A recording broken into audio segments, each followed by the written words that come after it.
Hello student. बहुत सारे student अभी भी कंफ्यूज हैं, सर टिश्यू वाला पोर्शन पढ़ूं या ना पढ़ूं। कुछ वो पोर्शन जो नई एनसीईआरटी में तो नहीं है बट एनटीए के सिलेबस में दे रखे हैं, उनको पढ़ें या ना पढ़ें, क्या करें साहब। और वहां पे एनटीए के सिलेबस में भी क्लियरली कुछ मेंशन नहीं है साहब। जैसे फैमिली फैमिली जो एनटीए का सिलेबस देखोगे उसमें कुछ फैमिली को हटा दिया गया। नई एनसीईआरटी देखोगे तो उसमें नई फैमिली तो ऐड नहीं की गई बट पुरानी भी कम कर दी गई, तो इसको लेके कंफ्यूजन।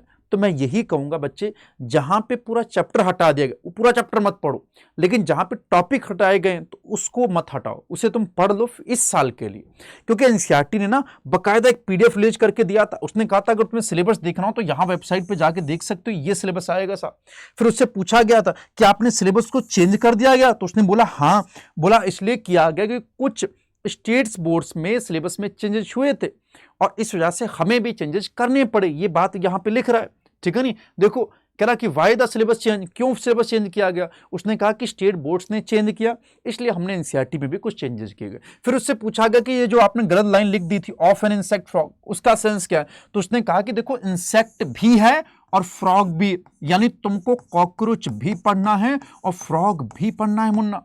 कॉकरोच प्लस फ्रॉग दोनों को पढ़ना है। फिर उनसे यह भी पूछा गया कि कुछ नए टॉपिक अपडेट किए गए, ठीक है नहीं, but those are not given in the NCERT. तो उसने कहा कि कुछ बोर्ड्स में ये टॉपिक पढ़ाए जाते हैं इसलिए हमने इन टॉपिक्स को ऐड किया है। ये बात और थोड़ी सी खनक जाती है कि इस बार एनसीईआरटी के अलावा कुछ स्टेट बोर्ड्स में जो पढ़ाया जाता है वो भी पूछा जा सकता है, जिनको कि एनसीईआरटी ने ऐड किया है। जैसे कि फैमिली को ही देख लो साहब, जैसे कि नई नई मालवेसी फैमिली ऐड कर दी गई, कंपोजिटिव फैमिली ऐड कर दी गई है। तो ये जो फैमिली ऐड की गई है ये स्टेट्स के सिलेबस के हिसाब से की गई। तो एक्स्ट्रा एग्रेड सिलेबस भी आप पढ़ लीजिएगा, प्लस जो एनसीईआरटी को पढ़ते आ रहे हैं उसको भी फॉलो करिएगा, तभी आप पेपर के लिए फुल्ली प्रिपेयर हो पाएंगे। शायद अब तुम्हारा कंफ्यूजन दूर हुआ होगा।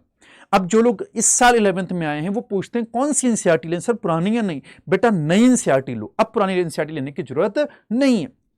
हाँ, कुछ टॉपिक जो एक्स्ट्रा होंगे वो टीचर तुम्हें खुद पढ़ा देगा साहब, ठीक है नहीं। तो चिंता ना करो और जुड़े रहो हमसे।